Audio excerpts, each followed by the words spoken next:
नमस्कार दोस्तों, बाजार हाट न्यूज़ चैनल के एक नए एपिसोड में आप लोगों का बहुत बहुत स्वागत है। दोस्तों तारीख है 14 सितंबर 2021 और यहाँ पे 15 सितंबर 2021 के लिए यानी कि बुधवार के लिए निफ्टी के हेवी वेट स्टॉक के एनालिसिस यानी 50 अलग अलग स्टॉक अलग अलग सेक्टर से रहते हैं उसके एनालिसिस लेकर आपके सामने हाजिर हूँ। चैनल को सब्सक्राइब नहीं किया तो जरूर सब्सक्राइब कर लें और साथ ही टेलीग्राम चैनल को ज्वाइन कर सकते हैं लाइव मार्केट में कॉल प्राप्त करने के लिए। सबसे पहले स्टार्ट करूंगा एसीसी के साथ। एसीसी देखिए बिल्कुल नीचे के जोन पे आने के लिए अपने इंपॉर्टेंट सपोर्ट के पास है, लेकिन याद रखिए ये कमजोर तब तक नहीं होगा जब तक ये 2420 के ऊपर है। टेंशन नहीं है, 2420 के नीचे आने पे ही आप सेल करिएगा 2400-2380 के टारगेट के लिए। और अडानी पोर्ट देखिए ब्रेकआउट के लिए अडानी पोर्ट पूरी तरीके से अपने आप को सस्टेन कर रखा है। ऊपर के जोन 760 के ऊपर अडानी पोर्ट निकलेगा, आपको 780 तक के टारगेट आराम से मिल जाएगा। हमारा राजा बैटरी तो कंप्लीट हो गया ना, हमारा 740 वाला टारगेट आज ही कंप्लीट हो गया, मैंने कहा भी था। तो भाई ब्रेकआउट करके इस तरह से निकलेगा हमारा राजा बैटरी। कल ही मैंने बोला था आप लोगों को कि 720-22 के ऊपर निकलेगा तो ये आपको 735 से 40 के टारगेट देगा। आज का हाई 742 रुपये के आसपास का है। तो जहाँ तक ये आप देख पा रहे हैं इसके टारगेट यहाँ के डन हो गए। अब ये 740 के ऊपर क्लोजिंग करेगा तो नेक्स्ट टारगेट 750 से 760 तक का दिखा सकता है हमारा राजा बैटरी। अपोलो हॉस्पिटल की बात करें 4800 के ऊपर निकलेगा तो 4900 के टारगेट और 5000 के टारगेट देगा। नीचे 4680 के नीचे ब्रेक करेगा तो 4600 तक का सेल साइड में। एशियन पेंट 3400 की तरफ जाने को तैयार बैठा हुआ है, 3350 के नीचे सेल कर सकते हैं। 3325 से 3300 के टारगेट के लिए ऊपर अगर ये ब्रेक करता है 3380 को तो ये 3420 का टारगेट दे देगा। बजाज ऑटो मैंने कल भी आपको बताया था ये नीचे के लेवल सब यहाँ बाउंस करने की कोशिश करेगा और ये बाउंस करने की कोशिश कर रहा है, लेकिन 3800 एक रेजिस्टेंस जोन है। नया पोजीशन 3800 के ऊपर बनेगा 3850 से 3900 के टारगेट के लिए। बाल्किश इंडस्ट्रीज भी अपने आप को होल्ड करके रखा हुआ एक जोन पे। अगर बाल्किश इंडस्ट्रीज 2500 के ऊपर निकलता है तो आपको 2550 से 2600 तक के टारगेट बनेंगे। बाटा इंडिया शानदार मूवमेंट आ गया है बाटा इंडिया में।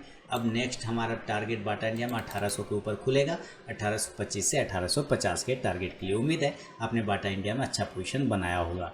बीएमएल की बात करें तो कंप्लीट हो गया इसका काम। मैंने क्या बोला था बीएमएल की ये यहाँ पर से ट्रेन लाइन का ये सपोर्ट लेगा और इस सपोर्ट लेने के बाद बीएमएल यहाँ से ऊपर की साइड में भाग जाएगा। मैंने पूरा पोर्टफोलियो बना के दिया है ना, बहादुरी वाला पोर्टफोलियो, उसमें बीएमएल भी शामिल है। 7% की तेज़ी, 7% की तेज़ी आज बीएमएल ने आपको दिखाया। तो उम्मीद अगर आपने उस पोर्टफोलियो में पैसा लगाया होगा तो आपको बीएमएल ने अच्छा पैसा बना के दिया होगा। अब 1450 के ऊपर बीएमएल निकलेगा, 1500 के टारगेट के लिए पोजीशन बना सकते हैं। बर्जर पेंट 850 के ऊपर निकलने के बाद 860 से 880 तक के टारगेट देखेंगे और 830 के नीचे निकलेगा तो सेल करके 815 से 800 तक का टारगेट लिया जा सकता है। भारत फोर्ज की बात करें, भारत फोर्ज 800 के ऊपर जब तक नहीं जाए कोई पोजीशन मत बनाएगा। 800 के ऊपर निकलेगा 820 840 तक के टारगेट बनेंगे। भारतीय एयरटेल की बात करें तो देखिए ऊपर जाके थोड़ा ये कंफ्यूज हो चुका है। 700 का इसका राउंड नंबर का एक रेजिस्टेंस है। 700 के ऊपर निकल जाएगा आपको 720 740 के टारगेट और 690 के नीचे निकल जाएगा तो 670 तक के इंट्राडे टारगेट बना सकता है। ब्रिटानिया 4150 के ऊपर निकलने के बाद एक अच्छा पोजीशन बनेगा 4200 के टारगेट के लिए।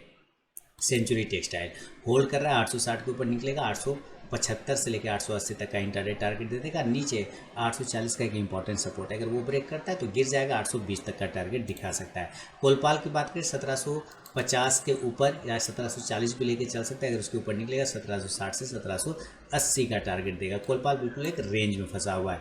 डाबर की बात करें तो डाबर बिल्कुल देखिए 650 का एक रेजिस्टेंस जोन में है। 650 के ऊपर डाबर निकलेगा 675 तक के टारगेट। एस्कॉर्ट देखिए आज एस्कॉर्ट ने भी शानदार मूवमेंट दिखाया, तेजी है 6% के एस्कॉर्ट में और ये वाला जोन पे डन हो चुका है। मैंने आपको बताया हुआ था कि अपना इस जगह पे आने का रेजिस्टेंस लेने की कोशिश करेगा, बिल्कुल अपने हायर जोन पे लिया है। अब अगर एस्कॉर्ट 1475 के ऊपर निकलता है तो 1500 का नेक्स्ट टारगेट एस्कॉर्ट दिखा देगा। एस्कॉर्ट के बाद गोदरेज कंज्यूमर की बात करते हैं तो गोदरेज कंज्यूमर के पास 1100 का एक इंपॉर्टेंट सपोर्ट है।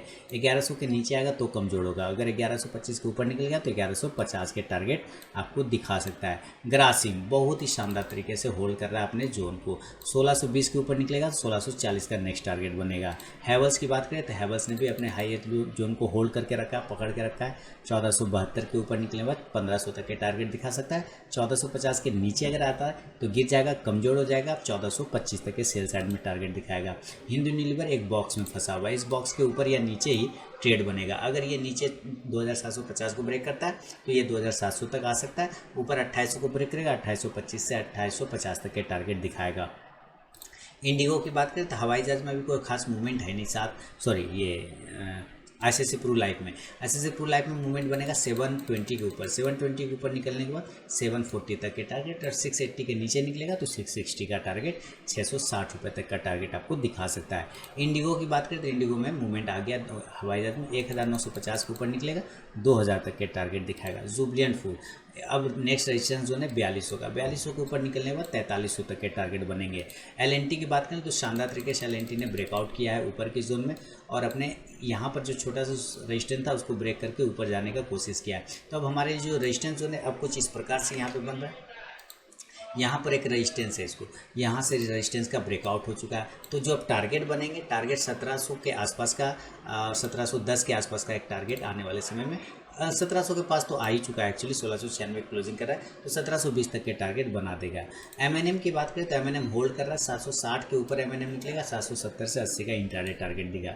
मैक डबल एन 780 का नेक्स्ट टारगेट होगा, अभी होल्ड करके चल सकते हैं।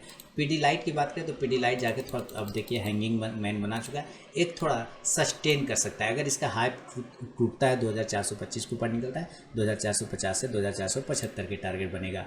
पीवीआर की बात करें 1420 के ऊपर नेक्स्ट टारगेट 1440 तक का पीवीआर में देखने को मिलेगा, तो 1440 के लिए वेट कर सकते हैं। रेमंड की बात करें 440 के ऊपर निकले, 450 से 60 का टारगेट। रिलायंस 2400 के ऊपर निकलने में पॉजिटिव होगा, अदरवाइज इसके पास इंपॉर्टेंट सपोर्ट है 2350 रुपये का। सीमेंस की बात करें तो सीमेंस ने भी अपने आप को होल्ड कर लिया एक जगह से, कल अगर ये 2220 को ऊपर ब्रेक करता है तो 2250 से 2240 तक, 2260 तक के टारगेट देखने को मिलेंगे। टाइटन बहुत ही शानदार, मतलब देखिए आज स्टॉक्स मार्केट भले ही साइडवेज रहा हो, थकाया हो, लेकिन स्टॉक्स में मूवमेंट रहा बहुत सारे स्टॉक्स में। टाइटन अगर 2060 को 62 को ब्रेक करे तो इस बार 2100 के टारगेट टाइटन दिखा सकता है। यूपीएल होल्ड कर रहा है, 760 के ऊपर निकले में 780 तक के टारगेट बनेंगे। वोल्टास बिल्कुल ये शानदार तरीके से एक भी दिन इसने रेड कैंडल यहाँ से नहीं बनाया, आप देख सकते हैं ये वन वे रैली, जब से स्टैंड लाइन को ब्रेकआउट किया ये वन वे रैली दिखाया इस स्टॉक्स ने, है ना। याद रखिए ये अब इसका स्टॉप लॉस आप लोग उठा लीजिए, 1220 का कर लीजिए, 1220 के तक में ठीक है। अगर ये ऊपर के जोन 1235 को ब्रेक करता है तो नेक्स्ट टारगेट 1250 तक का बन सकता है, 1220 के नीचे आने पे थोड़ा कमज़ोर हो सकता है वोल्टास। जील एक ही दिन में काम फिनिश, मैंने क्या बोला था, मेरे जितने कॉल थे शॉर्ट टर्म हो कि मीडियम टर्म हो कि लॉन्ग टर्म हो, सब इसने एक दिन में कंप्लीट कर दिया। देख रहे हैं एक ही बार ऐसा मारा है कि सारा पेन बाहर कर दिया, सारा दर्द खत्म कर दिया, है ना। अब इसमें कोई दर्द ही नहीं रहा। अब ये क्या हुआ, ये सिर्फ न्यूज़ का कमाल, अगर इतना मूवमेंट आता है तो ये कभी भी टेक्निकल नहीं हो सकता। अगर इस तरह के सर्टेन मूवमेंट आएंगे 40% का मूवमेंट, मतलब मजाक है क्या, 40% का मूवमेंट एक ही कंडीशन हो सकता है, टेक्निकल तो हो ही नहीं सकता। वो जब भी होगा सिर्फ न्यूज़ पे होगा। न्यूज़ पे क्या है कि जो वो इनके CEO हैं या MD क्या नाम है, सुभाष चंद्रा के बेटे जो हैं सर, उनको हटाने की बात शायद हो रही है कि भाई उनको हटाइए तो ज़्यादा कंपनी अच्छा चलेगा, नहीं तो बर्बाद हो जाएगा। तो उनको हटाने की बात आ रही है, उसके सुन करके ये खबर इतना खुश हो गया, दिख रहा है ना। तो शानदार तरीके से मूवमेंट जील में आ गया। अब इसमें कुछ नहीं करेंगे, बस आप लोग प्रॉफिट बुक कर लीजिए आराम से। MGL 1200 के ऊपर निकलेगा तो 1220 से 1240 तक के टारगेट बनेंगे। HDFC लिमिटेड की बात करें, HDFC लिमिटेड ऊपर की साइड में 2865 का रेजिस्टेंस, अगर ब्रेक करेगा तो 2900 तक के टारगेट। मैरिको की बात करें 550 का एक सपोर्ट है, 550 के नीचे आने पे कमजोर होगा, अदरवाइज 570 के ऊपर निकलेगा तो फिर पॉजिटिव हो जाएगा 590। ITC मैंने कहा तो 215 के ऊपर ये पॉजिटिव हो जाएगा। अब देखिए ये 215 के ऊपर कल सस्टेन किया था, ये 14 के आसपास में मैंने कहा भी था कि अब ये पॉजिटिव हो सकता है, यहाँ से पूरे चांस बन रहे हैं क्योंकि ये 215 के पास जाने की कोशिश कर रहा है। तो यहाँ से 215 वाला लेवल के ऊपर क्लोज कर रहा है। अब नेक्स्ट टारगेट इसका जो बनेगा वो 220 के आसपास का बनेगा।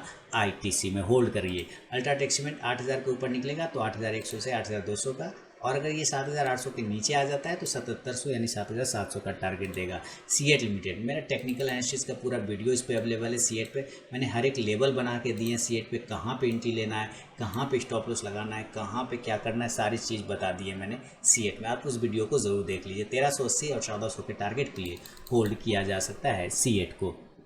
नेस्ले इंडिया की बात करें तो ऊपर की साइड में 20,500 का रेजिस्टेंस है, उसके ऊपर निकलेगा तो 21,000 तक के टारगेट मिलेंगे, और नीचे अगर 20,100 को ब्रेक करेगा तो सेल कर दीजिएगा 20,000 और 19,800 तक टारगेट आ सकता है। मारुति ऊपर जाने के लिए 6-7,000 का एक रेजिस्टेंस जोन है, पकड़ लीजिए 7,000 का राउंड नंबर में, 7,000 के ऊपर निकलेगा 7,100 से 7,200 तक के टारगेट बन सकते हैं। तो दोस्तों ये है निफ्टी के हैवी वेट स्टॉक में मेरा व्यू। अगर पसंद आया तो कमेंट करके जरूर बताएं, और लाइव मार्केट में कॉल प्राप्त करने के लिए टेलीग्राम चैनल जरूर ज्वाइन करें। मिलूंगा नेक्स्ट वीडियो में दोस्तों, तब तक के लिए बहुत बहुत धन्यवाद।